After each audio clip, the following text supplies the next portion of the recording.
Hello everybody and welcome to the Shinybees Podcast, a podcast for those who like their knitting, yarn and comedy in equally large measures. I'm your host Jo Milmine, and coming up in today's show we have a rundown of pod retreat, a visit to New Lanark Mill and the return of the infamous Shinybees Pattern Pick. I feel a need to laugh again with you, if that's alright. I need a drink. Hello everybody and welcome to episode 36 of the podcast. How are you all? I hope you're all well and have been busy crafting since the last time I spoke to you. A warm welcome to any new listeners that have joined us this episode. Hello. And for all returning listeners, a hearty welcome back. Have a cup of tea and have a sit down and let me tell you everything that's been going on at Casa Shiny of late. Today is Monday the 2nd of March, a later episode than advertised on our schedule. And there is a reason for that. Several reasons for that. So today will be a bit of a return to the old school, a bit more of a chatty story episode, although we will be in Enabler's Corner going over to New Lanark Mill, which we mentioned briefly in episode 34 when I was talking to Kate Davies about Owligan. New Lanark Chunky was one of the yarns called for that pattern, and I have a bit more information for those of you that don't know about New Lanark and what it's all about. I thought it'd be quite an interesting thing to share with you. I have all of the updates from Pod Retreat, comedy, circus music, a go-go as it was for the entire weekend. Until I got back to Scotland, pretty much my luck was definitely on the down, shall we say, as a bit of a primer. And then we have a rather hilarious pattern pick for you. I think possibly my favourite ever, but we'll see what you think. There is a knitted toilet roll cover in there. There isn't a dog sweater because frankly by the time I got to the last one, and you'll see when I get there really wasn't anywhere I could go from there without it getting into extremely dodgy territory. Bearing in mind all of these things that are in the pattern pick, I have to put in my own queue that other people can look at, and the pattern suggestions that come out of this are pretty much out of this world. So grab yourself a gin and tonic, because it's important to drink gin, and we'll crack on with the show.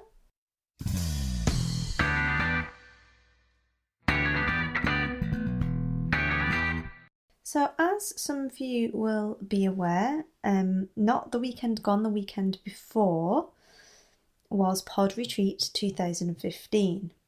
Now if you've been listening to the show for a while, you will have heard me discuss the first Pod Retreat that took place in 2014 in episode 15, which was entitled Swans, Clowns and Unicorns, and basically gave a précis of our comedy weekend in Chester in a crazy Victorian villa full of extremely fringe artwork, self-portraits of the owner looking like Princess Diana / vaulting over a fence wearing a batwing tracksuit. Pod Retreat 2015 unfortunately had to change location from said crazy Victorian villa to a Welsh farmhouse. I can hear the music cranking up already, mostly because the crazy batwing shellsuit wearing owner of the Chester townhouse managed to cock up the booking and double booked the weekend that we were booked for. So the location of that changed to a farmhouse in Denbigh in North Wales. Now there were some people from the original Pod Retreat who were in attendance. There were some new people who were in attendance, and basically it's a weekend away to knit and do knitty / fibre related things, have a bit of a chill out, go on retreat, eat a lot of cake and generally laugh until your cheeks are aching, essentially. So this year I managed to blag Kate, Sock Kate, not TGS Kate, not to be confused, they're two different people in case you haven't caught on already. Sock Kate was decided to come along to pod retreat with me, and Kate and I have known each other for over 10 years now, and every time we get together something slightly crazy happens. Various comedy stories, mostly centering previously around geocaching adventures. And if you're not familiar with geocaching, it's essentially a high-tech treasure hunt, which is quite popular now, but we were into in the kind of pre-app days, sort of pre-child days for me, so at least 6 years ago. And we had a lot of comedy adventures whilst geocaching, including scrambling up mountains and being attacked by horses/cows and everything else you can imagine. So this time I was kind of hoping that it was going to be a fairly pedestrian outing, because now we have the mill miners to contend with as well, and Kate doesn't have any children, so having my children super excited around her can be a little overwhelming at times, although she does handle it extremely well. So she'd accompanied me back on a 400-mile drive via New Lanark on the Wednesday from Elgin down to Wigan to drop off the kids and dogs, and the roof box was on. It was all getting serious with my mum before we went off to pod retreat. So we'd gone about our business in the morning, and we were driving past from my friend's house a new pub that's opened underneath Wigan North Western Station.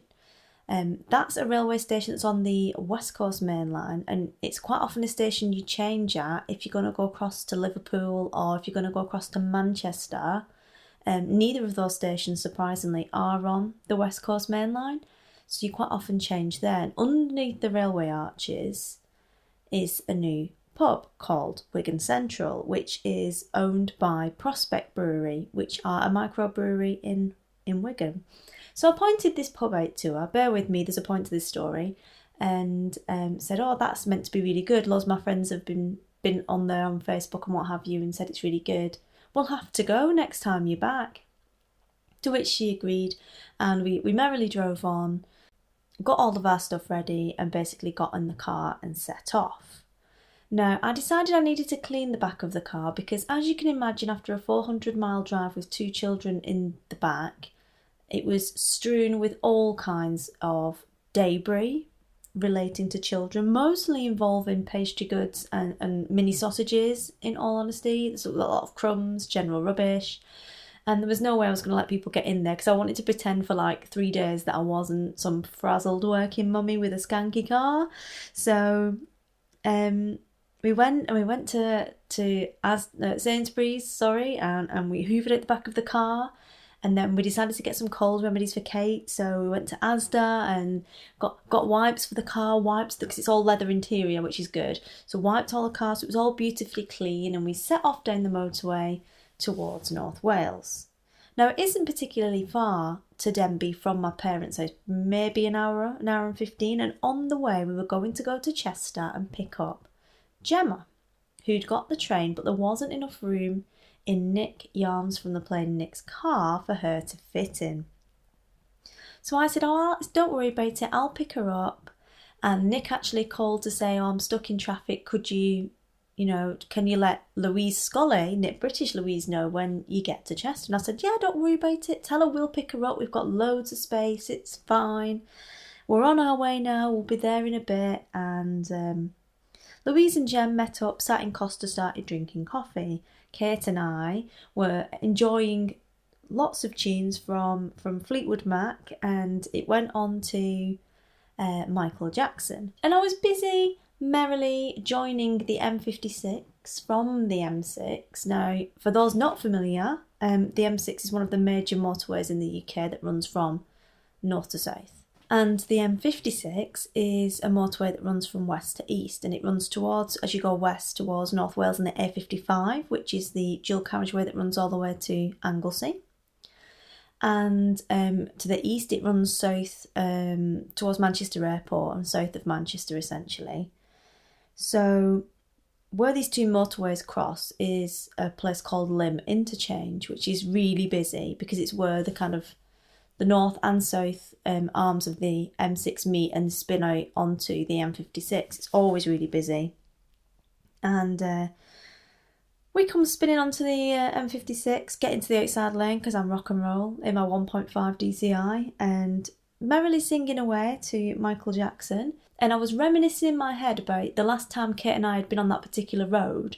We'd been moving some of my belongings to my house in Anglesey, as it was then, and it was my mum was there. We're in this van, and it was the night that Michael Jackson was died, basically.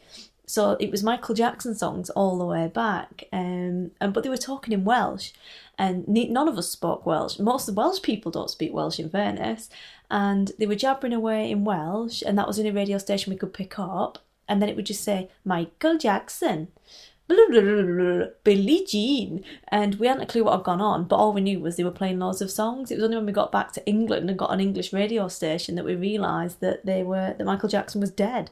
So I was reminiscing about this, and I'm not sure which song was actually on. It might have been Beat It, perhaps, but it was a sing-along one. It's one of the old ones from, that history CD1, and we're in the outside lane and we're singing away, and then the next minute this funny noise started, so I pressed the accelerator down, at which point nothing happened, and there was an immediate kind of cut in power, and the speedo went to like 40 miles an hour, and Kate said, "What's that funny noise?"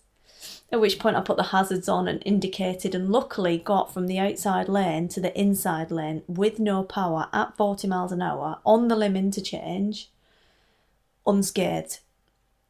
But rather helpfully, as we kind of ground to a halt on the hard shoulder, the little orange spanner light came on. Like, there's something wrong with your car. Really? You don't say? Mickey Jackson's still jabbering away in the background, and essentially, the car was dead. So I did what always happens when these things occur, and I'm like, get out of the car, it's not safe, get out of the car. So kicked Kate out of the car, jumped over the passenger side and went round the back and put on my high-vis jacket, the same high-vis jacket that I'd completely bantered my father-in-law about putting in there. I was just like, "Oh, you're so sad, you're such a loser, it's a new car, it's never going to break down, what are you going to do with that, that's ridiculous," and was merrily scrabbling around looking for a warning triangle, and basically I had to walk down the side of the motorway and to one of the orange phones, because I've never broken down on a motorway before. But in the UK we have these orange phones that are every a certain distance, and you basically go and call them up, and they come. Well, I never knew this, but they come and get you off the motorway for a fee, but they'll only pull you off the motorway and then leave you. So essentially they're pretty useless. But you have a finite amount of time to remove your vehicle from the carriageway, because it's obviously the hard shoulder's there for a reason. I mean, it is for broken down vehicles, but generally it's sort of, you don't want anything in there. And you don't want to be in the car because they quite often get clipped by lorries. So I walked down the hard shoulder, and it was probably 400 or 500 metres away. On the way, I can only say, was an array of random junk. Now, there's the usual things that you get by the side of the motorway. An odd shoe. Always an odd shoe in the hard shoulder. Nobody knows why. Sometimes you get a pair. How did they get there? How does the person that had them on not know that they've left them on the hard shoulder? Is that a place where you put shoes when you don't want them anymore? Is that where shoes go to die? Nobody knows, but they're always there. Have a look next time you're driving. I've driven many, many miles since I passed my test, and trust me, there are loads of them. There was the obligatory Blue Wicked bottle with some Blue Wicked still in it and not urine. There was also a random dressing gown. And the most random object that I came across on my 500-metre walk on the limb interchange? 2 green patio chairs, one of which still appeared to be fully functional. At what point do you think, I don't want these patio chairs anymore because now I've only got one, I'm going to get rid of them? I know, I'll waz them out the car on the limb interchange. Crazy. So I spoke to the very nice guy and walked back. Basically, long story longer, we had to ring Johnny, our mate from the RAC, to come fetch the car. And yeah, it was pretty dead. So he hooked us up to his RAC van. And what I never realised about RAC vans is they're a transit van, but in the back they've got this full-on trailer. It's like a transformer. It turns from just an ordinary RAC van full of tools in the back, and it's sort of like, and it turns into a ramp, and your car goes on the back of that. It's really cool. So that's what happened, and he dragged us all the way back to Wigan, to Arnold Clark, and dropped us off, and I handed over the keys, rang my dad to come get us, to take us to the railway station, to get a train to Rhyl. I don't know if you've ever been to Rhyl. We'll get on to Rhyl in a bit. But yeah, we ended up then, because it was a 50-minute wait for the train to Rhyl, sat in Wigan Central, the bar underneath the railway station that we'd planned to go and visit at some undetermined time in the future, having ourselves a pint and a pork pie, because that was the only food they did, and it was like 4 o'clock and we'd eaten nothing since breakfast. So we merrily went on our way. At this point, Gemma is still stuck in Chester on her own, waiting for us, who have no car because it's completely knackered, who are on the train to Rhyl, not even going through Chester, trying to figure out what's going on. So luckily she managed to get a train to Rhyl prior to us, and ended up hanging out in the car park with Steaders in Morrison's car park waiting for us to arrive. So we duly got there, cracked open the gin. Everything was fine in the farmhouse, apart from the boiler wasn't working, so the owners had thoughtfully put in a load of electric heaters for us, so it was reasonably warm and cosy, and we kind of cracked on. The next day was Friday, and we just chilled in the morning, and then we had a free-form crochet lesson in the afternoon. And knitting. It's knitting and crochet, it's free-form. I don't know if any of you have ever done it before, but it was something we all quite fancied trying.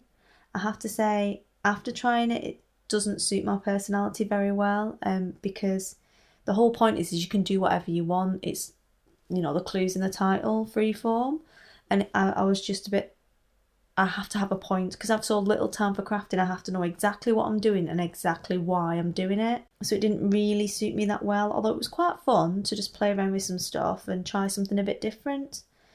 And all was fine on the Friday evening. It was all kind of quite calm. On Saturday, we went to Rhyl. Louise Scully and I had to post some stuff, some yarn, so we ran off to the post office, and as we walked past a particular chip shop that had a statue of Elvis outside, we both remarked, and it was called Millie's Cafe, with the statue of Elvis. We both remarked how you can't go past a cafe that's called Millie's Cafe and has a statue of Elvis outside. Now, the rest of the crew caught us up at the post office at the end of the same street, and also decided they would quite like to go to Millie's Cafe with the plastic statue of Elvis outside. So we did, and had delicious fish and chips. I introduced Gemma to chips and gravy because she's from London, so she's never had this northern delicacy. Outside, of course, there were some pictures. You probably saw them on Instagram, mostly where I try not to wet my pants whilst doing a very bad impression of Elvis. But then we noticed as we got there that the cafe was called Millie's Cafe, Charlie's Cafe, Julie's Cafe, and someone else's cafe as well. It's proper like Identity Crisis Cafe. And then you've got a thing of Elvis outside, a statue of Elvis. What's Elvis got to do with chippies in Wales? In Rhyl? So yeah, we had a rather bracing walk on the beach and went to the chocolate shop in Denbigh, and then we went back home. Now, I had noticed at various points during the weekend that I could smell like burning dust. That smell you get when you put your heating on for the first time in winter, and it smells like burning dust. Through the whole weekend, and I assumed this was down to the oil-filled radiators that were festooning the building. But it turned out that wasn't the case, and actually what was happening was the fuse box was slowly setting on fire in the farmhouse in which we were staying, which was nice. And someone finally noticed, we were staying up the back stairs, we had to walk past this cupboard. Someone finally noticed that actually it was kind of on fire. So there was a bit of kind of, well, in fact, we only noticed it was on fire after the lights went out. So all of the electric went off in the property, leaving on only 2 safety lights. I didn't have my head torch, major fail there on the packing. Never got anywhere in life without a head torch. I'm sure I've told you this before. Nick, at this point, I think, could see the deposit floating away and got a little bit high pitched and was trying to read out the back of the fire extinguisher. I'm still knitting. Not even put that down yet because it's not a real emergency. At which point Gemma came through and nonchalantly said, "Oh right, you don't want to put the fire extinguisher on that, it might make it worse." And I was like, "Oh yeah, okay, fine." Put the knitting down, went in, grabbed a broom handle, knocked the front off the the old fuse box, and it had finished being on fire by this point. So I was like, "Yeah, open the windows, Nick. You might want to put your stock in the car for it all smells of melting plastic." And luckily the owners were actually staying there, and they had 3 or 4 extra cottages on the site because it was the middle of nowhere down the steepest hill you've ever seen. It was ridiculous. It was like a slalom. And we've got no electric, no heating, no nothing. We couldn't even put the dinner on. And it was only warm-ups. And we ended up decamping to the cottages next door, which was kind of crazy, but fun. So on the Sunday, I was kind of looking forward to going home. Luckily, on the Friday morning, I'd had the excellent news that the timing belt had snapped in the engine of my car. Yeah, it's a diesel engine, as I mentioned, so it's a fairly major piece of kit. However, the car's only 4 years old, so the repair bill was £7,000. Luckily, the timing belt was only halfway through its kind of advertised life, so Renault agreed to pay for an entire new engine. So that's what happened. They ordered an entire new engine for my car. So I was in pretty good mood until the fire, of course. And went back home, and Bowsy had developed some kind of fever. Fever! Not a good fever, though. So I ended up taking him to the emergency vet on Sunday because he was panting and trembling at the same time. Really weird for him. And he does like to make everything very dramatic. So that was... I misheard what he said for the call-out fee. I thought he said £20. He didn't. He said £120. So the overall bill was £131. So the treatment involved was about £8, and then you get your VAT. The call-out, £120. Crazy dog. He's fine now. No need to worry about him. Some low-grade infection. I had to take him back on the Monday for blood test, which came to another £100 odd. Turns out it was just a random infection. And a bad haircut from the vet for Bowser. But then I needed new tyres and brakes on my car, along with a new engine. There's pretty much nothing new that they've not put on it, to be honest. I may as well just have thrown in a new steering wheel and a gear knob, and that would have been a new car. Never buy French.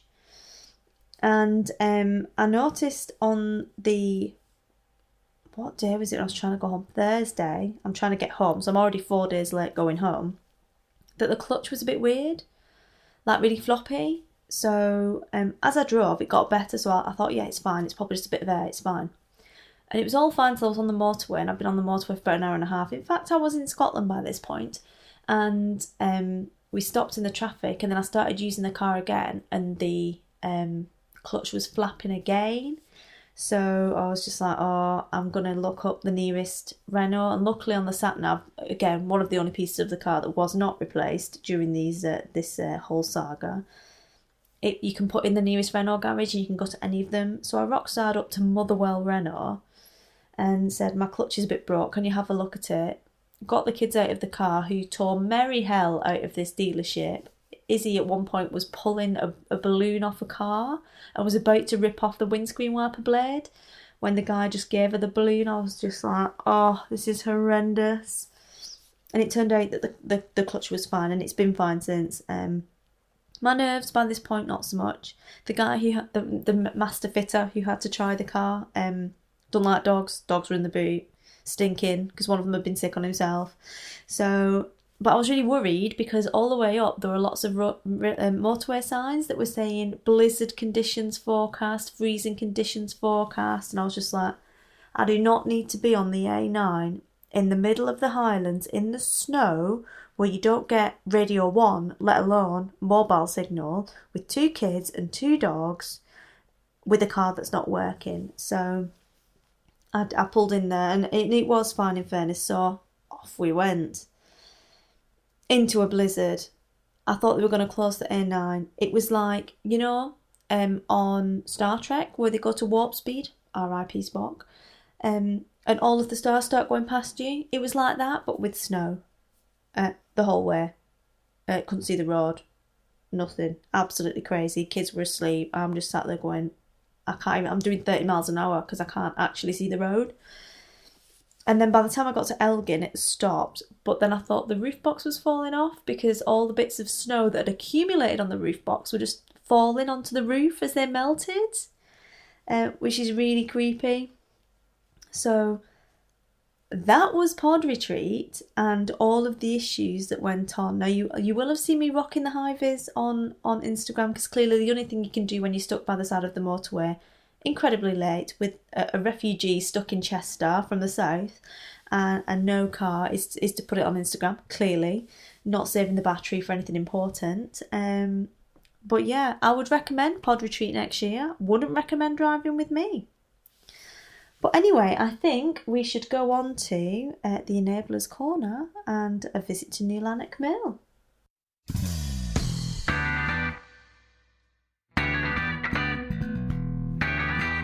So, New Lanark Mill. On the way down of the 400-mile drive, we decided to stop at New Lanark Mill. And New Lanark is a World Heritage Site, and it's a village on the River Clyde, and it's approximately 1.5 miles from Lanark itself, and that's about 40 kilometres southeast of Glasgow in Scotland. New Lanark Cotton Mills, because the village is built around a set of mills essentially, was founded in 1786 by David Dale, who was in a brief partnership with Richard Arkwright. Now, Arkwright might sound familiar, as he was credited with helping to invent the spinning frame with a chap called John Kay. The spinning frame produced a stronger thread than the spinning jenny. But there was a lot of kickback at the time, particularly in Lancashire, about patenting designs, which eventually led to the breakup of the partnership and David Dale selling the mills, the land and the village in the early 19th century to another partnership which included his son-in-law, Robert Owen. Now, Robert Owen is the main kind of hero guy at New Lanark. He was a philanthropist, and he was intent on improving the lives of the workers through education and through better working conditions. Subsequently, because his ideas were so far kind of ahead of the time, he became quite an influential social reformer. He opened the first infant school in Britain in 1817 at the mill, to educate the children, and that was one of his big kind of passions, really, was looking after the children and making sure that they all had an education as well as having work. Many of the workers were from the poorhouses of Glasgow and Edinburgh, so they were pretty kind of disadvantaged to start with. But clearly his mill was one of the places to be when it comes to working. He proved that it was possible to have a healthy, clean environment with happy workers, because they were well looked after and they had medical care and education, and still make a profit. So now the whole village is a World Heritage Site, and it's situated next to the Falls of Clyde, the Clyde River, which provided power essentially to the mills via water wheels. That's a great place to have a walk, as it's also on the Clyde Walkway, which is a long distance footpath which passes through the village. There's loads of stuff going on there. There's a visitor centre, the Scottish Wildlife Centre has a little outpost there, comprehensive learning and outreach programme that you can access online as well, with dedicated sections and loads of downloadable resources and things. So if you're a teacher and you're teaching history or industrial revolution or a geographer, then there's loads of good stuff there for you for that. And obviously loads of stuff in terms of like hosting school visits, tertiary education, adult learning, you name it really. They're really into their education in a big way. We decided to go because it's about halfway on the trip, although it is a fair way. It's about 17-18 miles off the motorway. And we got a voucher, an offer from Wowcher for half price entry.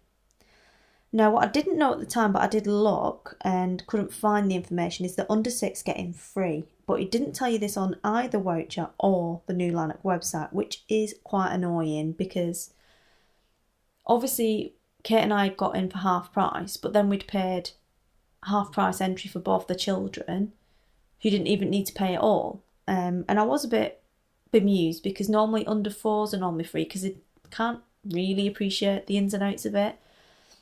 And Sammy certainly didn't appreciate the Preston Pans tapestry, I'm not going to lie to you. But he didn't say that to you. Now, on the main site, it does say there's a free child option for underage children, but again, it doesn't say what age that involves. It's a bit kind of pointless, really. However, what I did think was good was on the main New Lanark website, they do family tickets. And they do a 2+2 option and a 2+4 option, 2 adults, 2 children, 2 adults, 4 children. Which I think is quite good because quite often you just get a 2+2 as your family ticket option and that's that. So, as I said, there's quite a lot of stuff going on there. And the first thing we went on was the Annie McLeod Experience ride, which basically, it is like a ride. It's not like a ride, it is a ride. And it's as you go around, you're in sort of a little hanging basket thing. It's like a ghost train, you know, where you have like it's like an egg shape and you sit in the egg shape and then you go around and see stuff, and it basically tells you the story of the mill through the medium of this little girl called Annie McLeod. She makes a few kind of pointed comments at points through the kind of narrative that allude to some of the conditions suffered and the fact that people did still die early and things like that.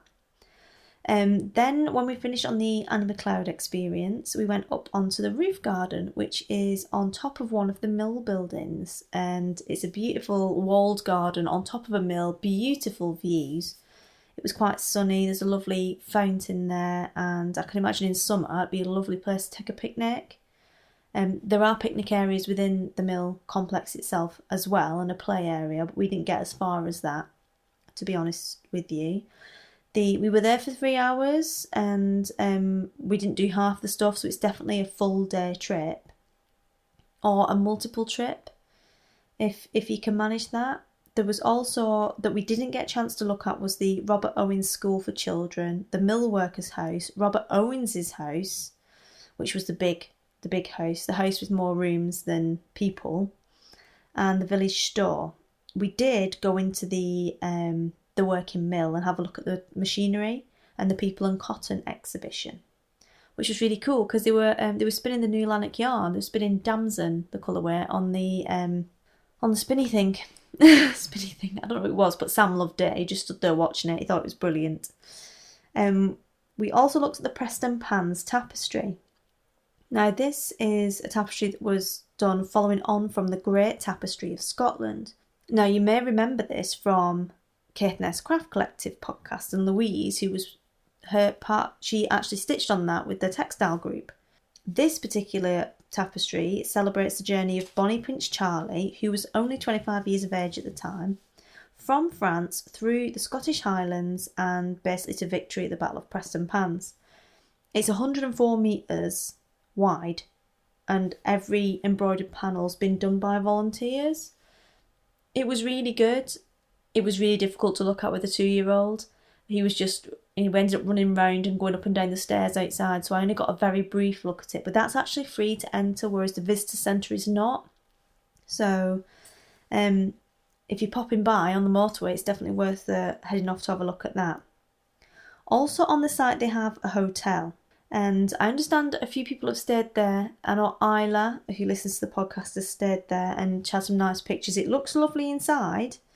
And I looked at maybe staying there to break up journeys because it's quite reasonably priced, really, for such a nice location. But the family rooms only sleep 3, which is kind of pointless, to be honest. So we're probably not going to stay there unless it's just me and Millie, to be perfectly honest, because there's not going to be space otherwise.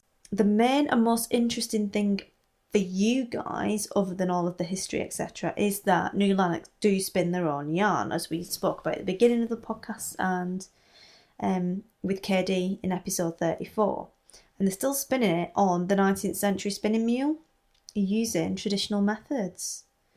So for you British wool fans, the Donegal silk tweed, the heather mixtures and the natural blend are all British wool. The Donegal silk is 90% wool and 10% silk. The heather mixes is 100% wool and is dyed in the colours of the Scottish countryside. And the natural blend is again 100% wool, and this is created by blending undyed merino and swartballs in different quantities to create the different shades. Now all of these yarns come in DK, Aran and chunky weights, and they are really keenly priced for what you, for 100% wool, you'd struggle to beat this anywhere. It's £4.50 for a 100-gram ball for the chunky, which is the yarn, one of the yarns that's called for in the Oiligan cardigan, which is just fantastic value. I bought 10 balls because I wanted to do a smaller, I don't want a big Oiligan, I'm going to adjust it to be a small one. And so I spent like, £45, and I'm going to have a full-on cardigan from that that's 100% wool, because it's 2 strands held double for that cardigan pattern, which again, like I say, you really can't beat it. £4.50, you'd pay that for an acrylic wool blend, anything. It's really, really good value, and it's quite crunchy when you get it initially, but apparently it washes to be very soft, and I've heard that from a lot of different people. I know Hoxton was a big fan of it.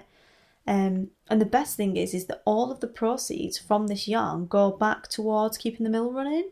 So, to quote KD, what's not to love? The Aran is £4.50 a ball as well for 100 grams, and the DK is £3.50 per 50 gram ball. They do have an online shop, and they do deliver worldwide. So anywhere that Royal Mail goes, New Lanark yarn goes. Obviously the postage charges are added according to the weight, and Royal Mail isn't the cheapest way of sending things, certainly not in the UK anyway. But overseas, to be honest, once you get past a certain weight, it don't really matter anyway, you're still paying a fortune. But it's worth it because you're making such a saving on the yarn itself. And the online shop is newlanarkshop.co.uk, and you can order directly from them. So if you're looking for New Lanark yarn, rather just go to them than a stockist, because quite often the stockists sell out really quickly of this yarn because it is very popular. So in summary, to be enabled to New Lanark World Heritage Site, if you pop in, if you're around Glasgow area or you're passing on the motorway, it's a brilliant stop off. You don't even have to go in the visitor centre. Most of the mill and stuff you can walk around for free. You can get into the shop for free, get into the cafe for free. It's only the actual visitor centre itself that you can't. So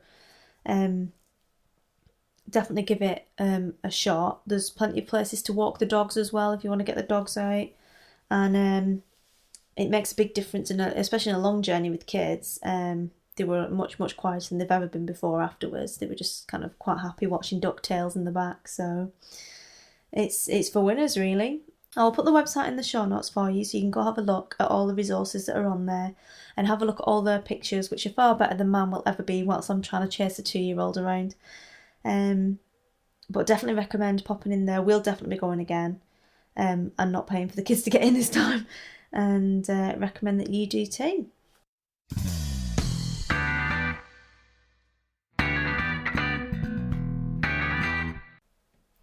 Well, it feels like it's been a while since the last pattern pick, and have I got a treat for you today. This week the pattern pick is on the subject of ball.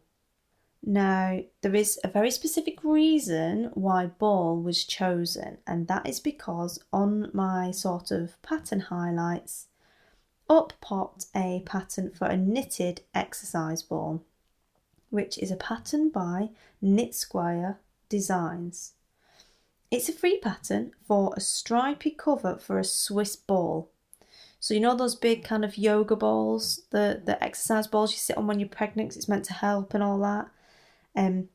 A cover for one of those. The description says it's for a 70mm ball.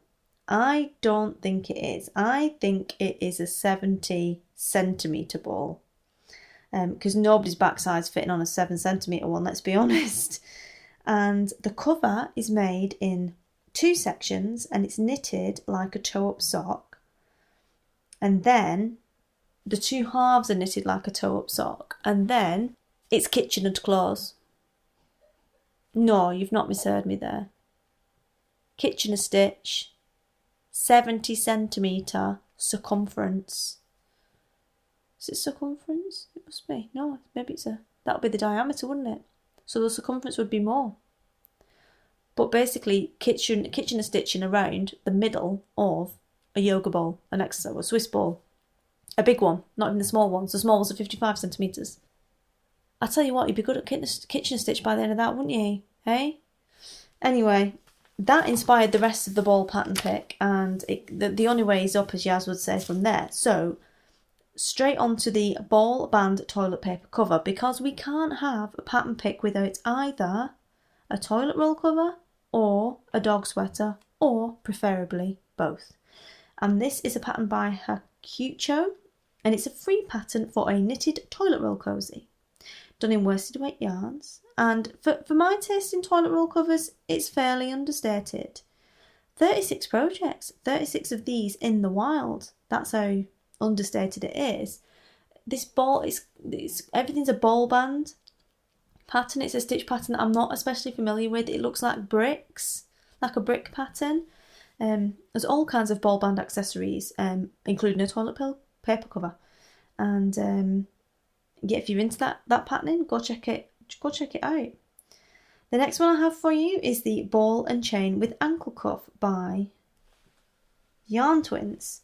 Can't read my own writing. It is a paid for pattern at $2.99 US, and it is a crocheted pattern for a ball and chain, complete with a padlocked cuff.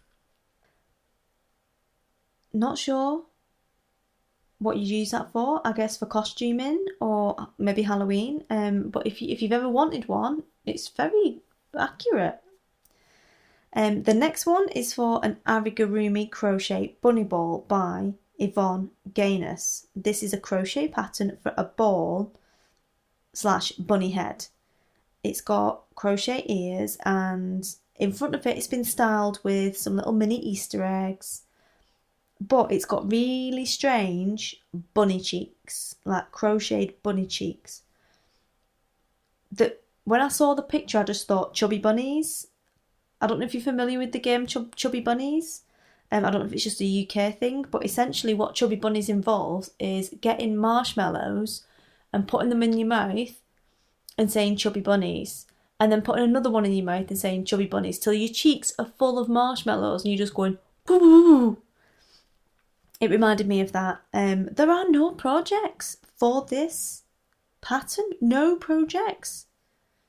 $3.95 US. Somebody needs to do it. Somebody needs to make one. The next one, I loved this one. I really loved this one. Was the Slinky Ball by Donna Collinsworth. And I might interview her because I think I'm going to like her. It's a free crochet pattern for a Slinky Ball storage device. As in, you know, that Slinky, those springs that walks downstairs. That Slinky. Not Slinky as in slinky dress. Slinky as in the metal spring. Now, this is a pattern for a Slinky Ball cover. But what I've not told you yet is that Donna Collinsworth is into free patterns. She's also into patterns for Slinkies. And she's got an entire free ebook of Slinky crochet designs, including an octopus, a robot, a stegosaurus, and one of those dogs. You know the dog off Toy Story that is the Slinky dog? One of those knitted amongst an array of others. Seriously, get yourself over there and have a look. It's brilliant. There's loads of stuff on it. Big up Donna Collinsworth. Loving your work. The next one is Knit a Crystal Ball by Elizabeth Yetta. This is a free pattern for a knitted crystal ball. Gauge and size unimportant in this little Halloween decoration. I didn't know that crystal balls were like a Halloween thing. I don't know, is that an American thing? We don't have them in the UK. We have pumpkins. That's American too. We used to have turnips, but we've talked about that before. But yeah, knitted crystal ball, bit of a random one. I thought the whole point of a crystal ball is that you could see into it, and if it's made out of white acrylic, then you're not. But it was quite good, very realistic. And finally, brilliant. Just warning, potential mature content depending on how much I can control my description during this description. So Rachel, pink hair girl Rachel, earmuffs, okay? This is a Baby Blue Ball Gag by Nicole Law. It is a paid pattern, it's $2.99 US, and it is a pattern for a knitted ball gag. Which, for those of you who are not familiar, and I don't think I knew this was the name of it, it's essentially, well, the book it's from is the Naughty Needles ebook, which contains 33 patterns for your knitting naughty delight. But the reason it caught my eye was the styling of the photo, and essentially it is a chap who's lost. He's wearing a suit and he has a ponytail, but he's lost his glasses because he has a ball gag in his mouth, which is a little ball inside a knitted sheath, which then the lady behind him is holding his head back with this ball gag, with a rather pleased look on her face, also wearing some kind of knitted bikini underwear ensemble. Whilst the guy was there, I think he had a tash, possibly a beard as well. But yeah, funnily enough, amongst all of the baby toys for balls of varying description, that caught my eye. And the description reads thus. If you have problems with your pelvic floor, now would be a good time to find a private place. Or a toilet. At last, a cheerful ball gag. Stick with synthetics or plant fibres unless that wet dog smell in the mouth is part of your disciplinary programme. This quick and easy project is a dandy stash buster and a wonderful short row primer. It's just a knitted wraparound sheath shaped with short rows and tightened with D-rings. Now, what I like about this book is it is mature content. It's essentially very tongue-in-cheek filth, but everything has got a proper, like, I'm going to teach you this technique, that technique, you know, different things in each pattern, proper knitting techniques. You're going to learn all of that whilst making these comedy mature content patterns, which I really like, because you could just go for the, you know, the filth factor and people would love it and it would probably, you know, go viral and all that kind of stuff. But she doesn't. She's actually like, I'm assuming it's a she. There's a lady who features in all of the programmes and it is all stuff for women. It could be a bloke, I guess. I'm not really sure. I'm making an assumption there. But yeah, basically, check out the full ebook, brackets mature content. Particular favourites for me were the Giddy Up Pony Hood, which essentially is a pony hat complete with mane for a man with integral bit that you can kind of, same sort of story as the ball gag. The Utterly Random Siren pattern, which is a pattern for a mermaid themed sort of fancy dress. But it also includes 3 knitted whips, a knitted straitjacket, an array of bedroom attire, and something under the title of Intimate Apparel Arrow Pasties.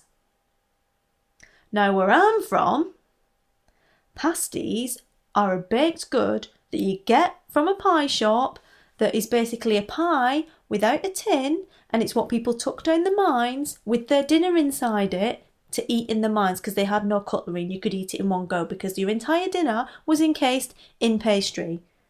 There were no pastry products anywhere in this picture. There were 5 ladies wearing nipple tassels. If anyone in America can explain pasties to me, if I'm right in thinking that pasties are indeed not a baked good, delicious and nutritious, but in fact nipple tassels, then I would be very grateful, because there was nowhere I was Googling intimate apparel pasties.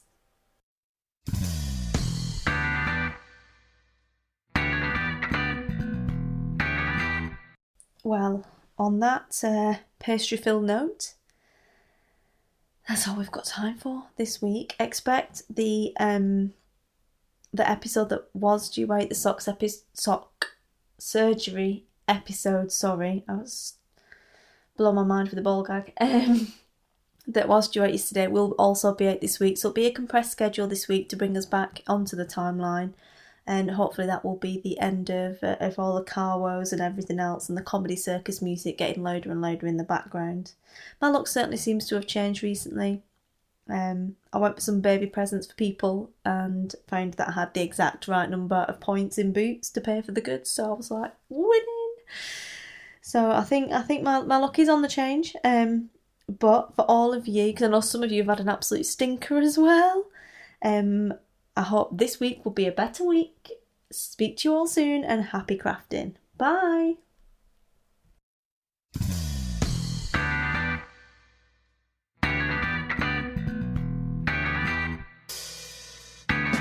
You've been listening to the Shinybees podcast, a podcast for those who like their yarn, knitting and comedy in equally large measures. If you'd like to get in contact, you can do so via the blog, where you can find full show notes every week at www.shinybees.com. I'm Shinybees on Ravelry, Instagram, Twitter, Facebook and Pinterest. Or you can contact me at shinybeesinfo@gmail.com.